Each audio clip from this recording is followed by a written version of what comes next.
Sveiki, po trupučiuką grįžinėjame iš savo savaitgalio turo ir pakeliui sustojame prie tokios upės.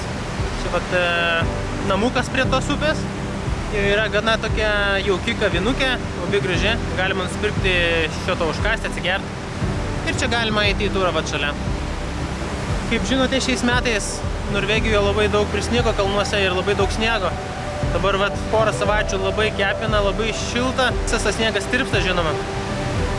Dėl to upės sraunios. Galbūt jau girdite, kaip ošia už nugaros man ten prie pat upės net neįmanoma susikalbėti. Šiandieną kviečiu pasivaikščioti būtent vat šalia vienos iš tokių upių. Turas bus gan trumpas, trupučiuką pakilimo, per miškelį ir šalia upės.